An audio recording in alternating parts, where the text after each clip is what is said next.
Ladies and gentlemen, what's going on? It's your boy Noah Jones. Welcome to Today in Hip Hop episode 6.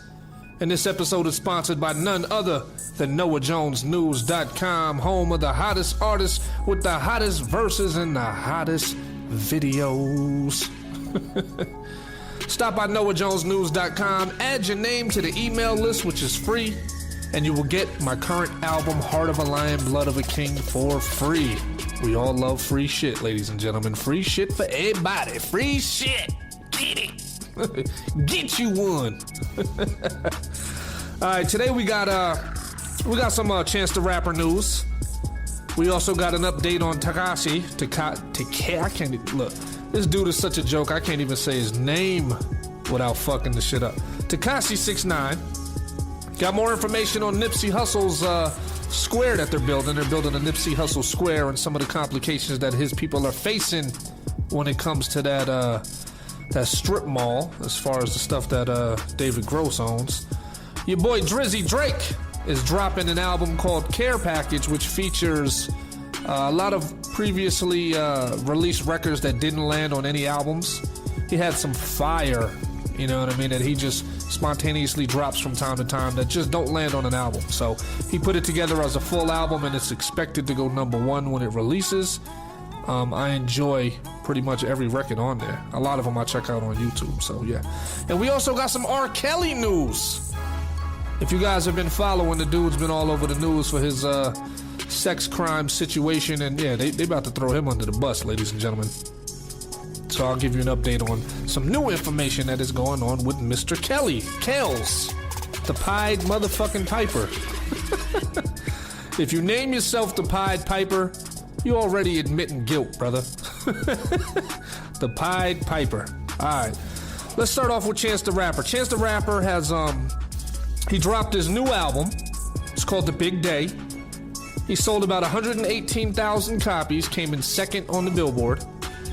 I haven't checked it out. I'm not really a Chance the Rapper fan because, in my opinion, I believe that he's not independent. Everybody still thinks that he's independent for some crazy reason. I just don't think he's independent, because being an independent artist like myself, you know, this guy has, you know, won Grammy Awards. He got a $500,000 paycheck from Apple Music to release one of his mixtapes early. Like, the type of doors that this dude has knocked down without having a record label behind him, I don't believe that it's possible. And the reason why I don't believe that it's possible is everything in the industry is based on relationships. And if people can't eat off of you, a lot of times they don't help you. If they can't sign you to a situation, they're not gonna help you get out. Like, they're not gonna let you use their resources in order to better yourself if there's no financial gain for them. So the fact that everybody still believes that this guy, you know, is independent, I'm not feeling that. You know what I mean? I'm not feeling that. I have no idea how he did it, because I don't know him personally, but the dude got records with Lil Wayne. He got songs with all the biggest artists. He's had some of the most major exposure of any artist to this day. He's got A-list exposure, but allegedly he's independent as an unsigned artist doing everything himself with his team.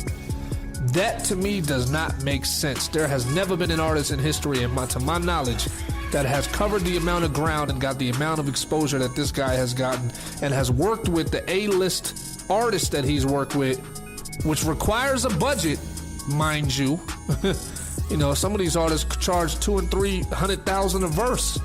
You know what I mean? Or 100,000, you know, and you got 5 and 6 features from all these legendary artists. Like, yeah. You know, I'm not sure how he's making all that happen. So that's the reason why I believe that somebody's financing him, and I believe it's a record label, and I believe it's, you know, it's somebody on the back burner that's quietly doing all this. So his album came out, Big Day. It's allegedly his first debut album, even though he's had all these mixtapes. This is his first official release, which is why it's called The Big Day. And he sold 118,000. And in my opinion, for the amount of exposure that this guy has, I think that's a pretty unsuccessful amount of records to be sold for a person of his caliber, a person of his stature. Now, in my opinion, I also believe that he feels the same way. Because on Twitter not too long ago, he made some posts talking about he thinks that people want him to kill himself. Now, to me, this sounds like a cry for, not a cry for help, but a sympathy play. You know what I'm saying? Like a play on people's sympathy because his record didn't come out the gate and do really well. You know what I'm saying? So some of the stuff that he says, it says right here, Chance the Rapper recently took to Twitter to express some thoughts that have been on his mind, noting that he thinks people want him to take his own life. Via a long thread on Twitter, Chance said, "I'm getting this crazy feeling that people want me to kill myself. That's not my vibe at all, but I feel the push. And I feel even more than that, some people want me to feel ashamed. Shame is heavy, yo. And feeling shame for something that you were once prideful about is super heavy." He continued, "And the number one thing that's been on my heart and has been reaffirmed in the last week that I am now 100% sure of is I love my wife." He ended by saying, "I just want to reiterate that I don't want to kill myself, nor am I ashamed of loving my wife. I think I just wanted to say out loud that I see the vibes." So, has anybody ever seen Chance the Rapper's wife? Look her up. She looks very manly. No disrespect, brother, but your wife looks like a guy. If you're into that, that's your thing, you know. Nothing against it, but, you know, your wife looks like a guy. So when you're making these songs and rapping about bad bitches and all these, all messing with all these high-priced hoes and these fine bitches, and your girl looks like a dude, kind of contradicts everything you're saying, homeboy. We don't believe you. You need more people.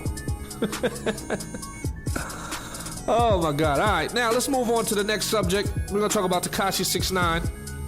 Allegedly, Takashi 6ix9ine's lyrics and videos are going to be used against his co-defendants in court. Two of Takashi 6ix9ine's co-defendants have upcoming trials, and it was recently revealed that the prosecutors are planning to use Takashi's music videos and lyrics against the two men. Anthony Harv Ellison and Al-Jeremiah Mack were accused of working together in attempted kidnapping and robbery of Takashi.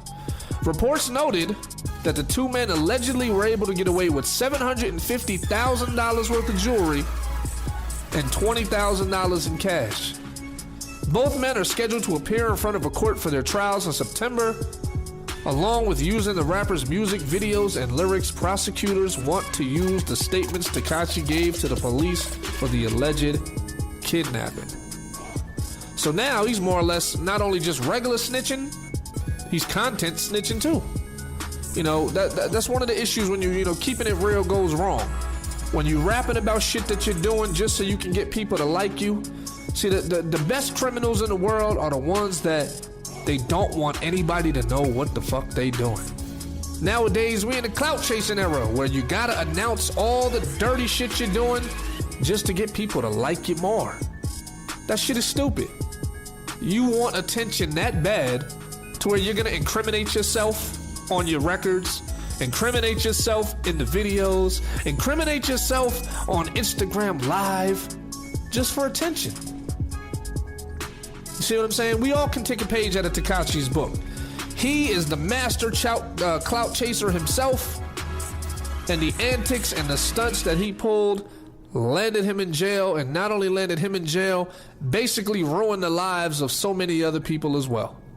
Now, granted, they're all involved in it together, so of course they all have to share responsibility and accountability for their actions, but when they're using your music videos and your lyrics to convict other people, there's a problem. You know what I mean? There is a problem. You as an artist should not be telling all the intimate details of your criminal organization in your motherfucking music. You know, I understand it's entertainment and I understand people want to be entertained, but you putting a lot of shit at risk. You put the money at risk.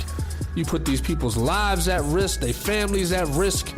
Some of these people probably have kids who are not going to see their parents for the next 5, 6, 7 years or maybe longer due to the situation and due to the shit that's going on. Play a stupid game, say it with me, win a stupid prize. Absolutely. So, Takashi 6ix9ine's lyrics and his videos are going to be used against the other co-defendants. And let's just say they fucked. They are definitely fucked. Takashi will probably be getting out damn near scot-free. And, you know, I couldn't be in a situation like this. I'd be scared to death, yo.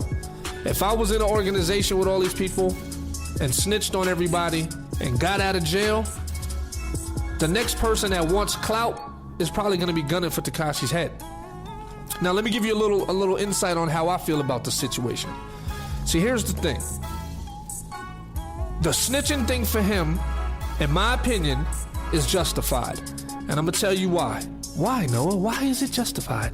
It's justified because the people that he told on were the people that turned against him first. You can't expect somebody to be loyal to you if you are being disloyal first. You see what I'm saying? They robbed a nigga. They stole his shit. From what I understood what the media was saying and from Takashi's interview, they was stealing his show money. They was fucking his baby mama. They was doing a whole bunch of shit behind the scenes, plotting against Takashi and taking stuff from this man, robbing this man, that he is justified in telling on these niggas. I would not be loyal to these people if they were robbing me. You know, they beat the nigga up and put him in a car and drove off with him and did all kind of crazy shit and stole his jewelry and all that other shit. These are supposed to be your boys. These are supposed to be your niggas, your crew, your people, your folks, your squad, and they doing this shit to you. If these niggas got the audacity to do shit to you, then they should understand that they deserve every fucking thing that comes after that. Everything that comes after it. You know what I'm saying? There's consequences to every action. There's an action, there's a reaction. So these motherfuckers deserve this shit. You know, you got one guy that's trying to put on for the whole team, that's making everybody money, getting everybody exposure, and you got so many people that's hating on the man. So what happens is they try to rob him, take his shit, fuck up his opportunity, and as a result, now he's snitching on all of them. So, you know, luckily I'm not that type of nigga. I don't allow these type of people in my circle, so I'll never have to go through that type of shit. So, that being said, that's what's going on with Takashi. The moral of the day is, don't be doing stupid shit and choose your friends a lot wiser. Be a better judge of character, and if you see that shit is fucking up, cut people off.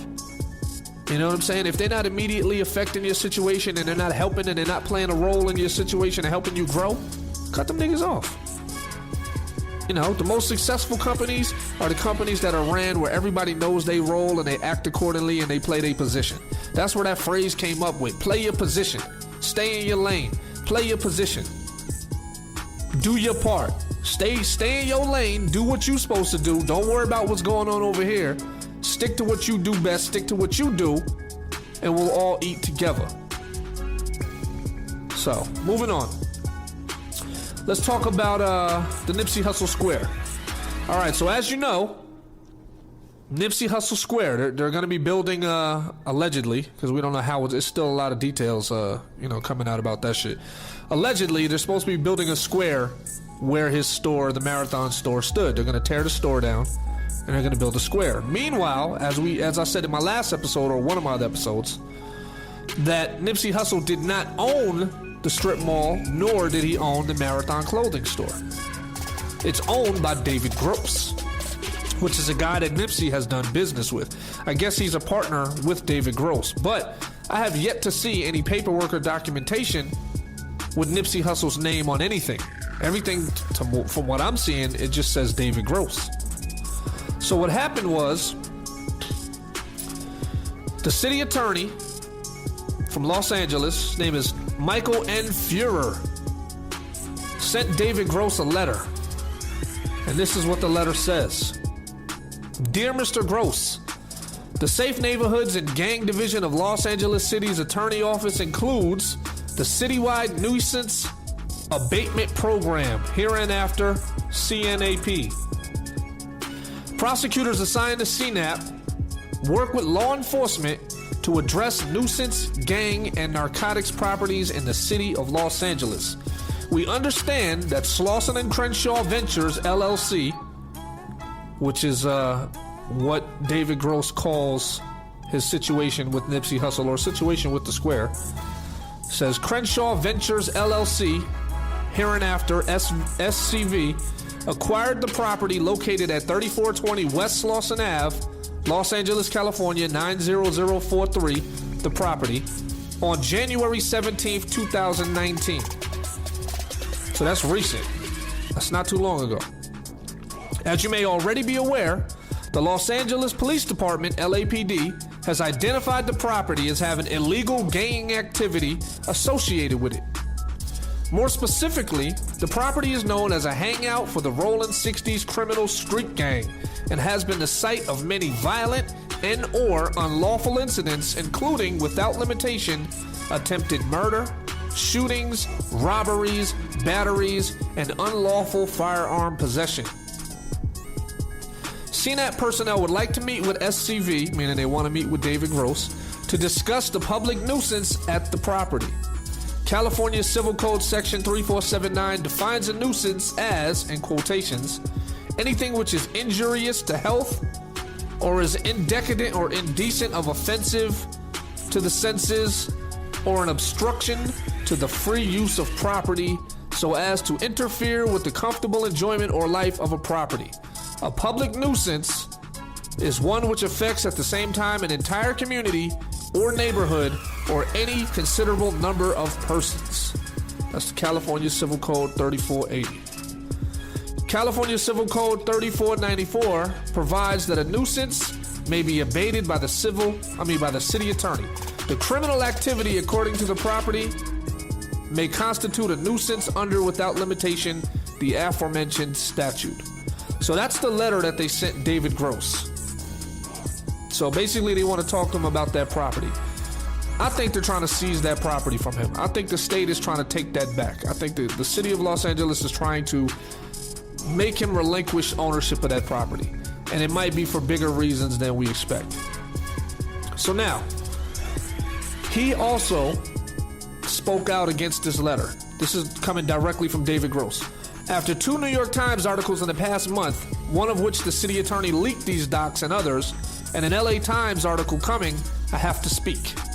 It was never my intention to go public with this because 1, it is damaging for the world to think I'm being investigated or engaging in conflict with a city agency, and 2, it's not my story to tell, and 3, they play the long game and will surely find a way to fuck us. So I've been playing it cool for the past 6 months while essentially locked in a standoff with the LA City Attorney and the LAPD over Slauson Plaza. The Los Angeles City Attorney's office was trying to end us. Literally. They wanted to expel the Marathon store from Slauson Plaza. No doubt if Nipsey was alive, they'd still be stalking it. After doggedly pursuing him, his brother, his team, and his businesses for damn near a decade to no avail, again, their story to tell when appropriate. But when I partnered with them to buy the lot, I got to experience the way these systems work together firsthand.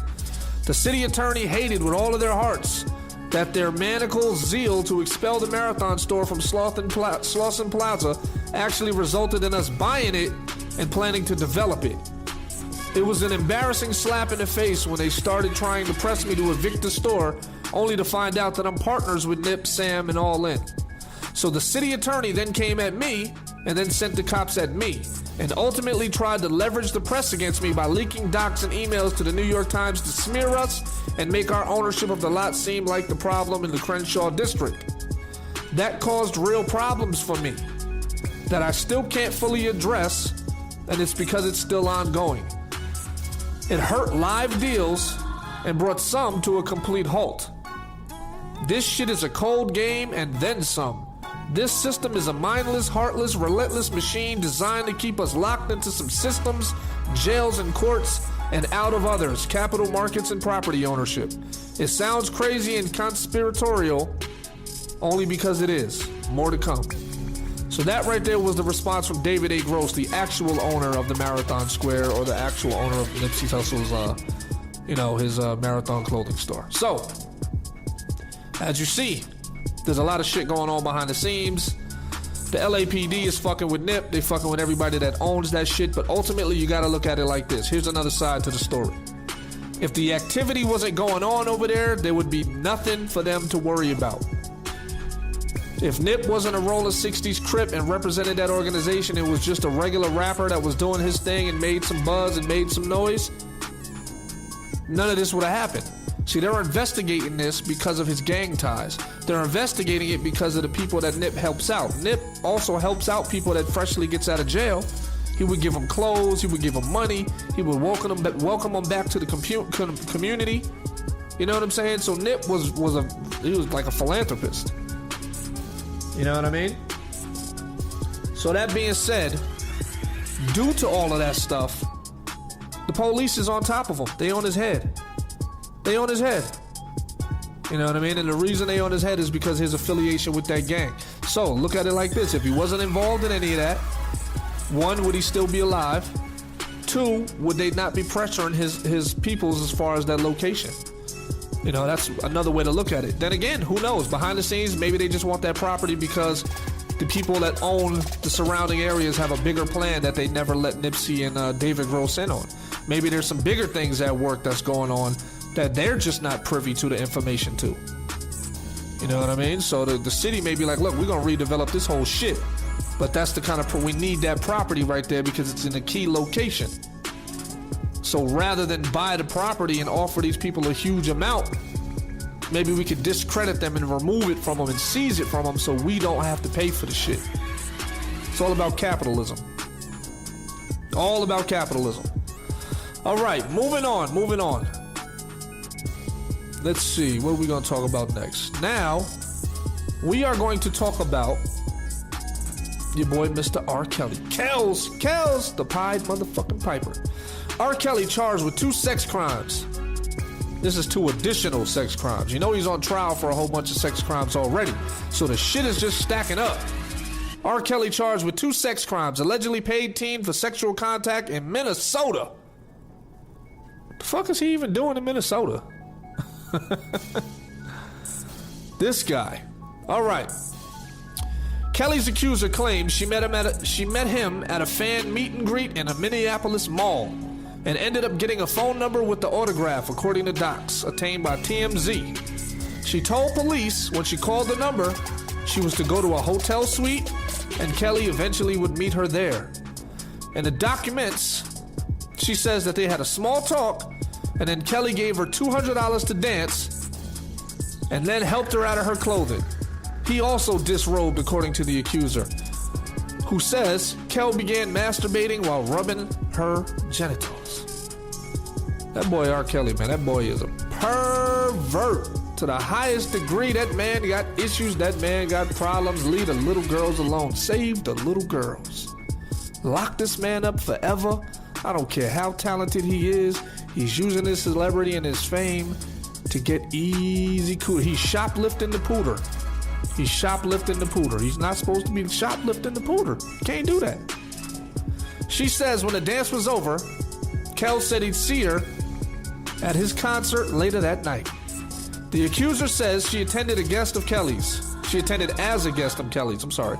She says she wouldn't have been able to get in without the pass because she wasn't 18 yet. So she wasn't 18. She attended as his special guest because she wasn't old enough to get in. So he actually had a hand in getting her in. So there's like there's an elaborate scam that this dude is running. See what I'm saying? He gave out the number where somebody else, who wasn't R. Kelly, told the girl to meet this guy at this hotel. And that Kelly would be there. So who is running that phone? Who's the one in charge of the phone that when the girl calls, she speaks to the guy who tells her, look, go to this hotel, go to this address, Kelly will meet you there. So he got people on his staff facilitating him hooking up with these young ass broads. So all these niggas need to be locked up. Fuck it, throw them all in jail. Throw them all under the bus. Throw their parents under the bus too. Because as a parent, you should know where your kids are. And if your child says she's gonna go meet up with R. Kelly, we all know. Look, I'm in my 40s. I know about R. Kelly. I know he has a history of sleeping with underage women. So if my daughter, any of my daughters, was to say she was gonna be around R. Kelly, she would be bringing her ass home. I would myself drop everything that I'm doing and go pick my daughter up directly. Because this dude is a known pedophile. There's so many people in the industry that can vouch that this guy preys on little kids. One, probably because it's easy. Two, because they don't require much. 3, because they mentally aren't regular for the trauma that he's about to inflict on them by mind fucking them. So you need to lock this guy up. That's a fact. Lock this fucking guy up as soon as possible. Get him off the streets. Get him off the streets. There's no reason he should be able to continue to be out here doing this type of shit. There's a lot of grown-ass women that would have enjoyed to be with this guy, and he's stalking these young kids like a predator. Now, if he was on the show To Catch a Predator, they'd have locked his ass up. They should lock his ass up. Throw away the key. Lock his ass up. He needs it. You know what I mean? He needs it. And while he's in there, then you could get him some mental help. You could get the psychiatrists and all that other people to dive into his background and why he's doing this shit, you know what I'm saying, to these young girls or whatever the case may be. It's disgusting, yo. Leave the little kids alone. Save our daughters. Save our daughters. Save them. The Pied Piper's coming. He's like the R&B version of the Demigorgon from fucking from Stranger Things. Lock this guy up, yo, before he infects more people. That is today's show, Today in Hip Hop, episode 6. I am your host, the legendary Noah Jones. I appreciate you guys tuning in. Make sure you go to NoahJonesNews.com, buy an album, buy some merchandise, browse around the site. Do me a favor. Do it. Get you one. You know what I mean? And tune in for the next episode. Don't forget to subscribe to my mailing list. Like, comment, subscribe. Tell a friend, yo. Today in Hip Hop, your boy Noah Jones. Love y'all. Peace.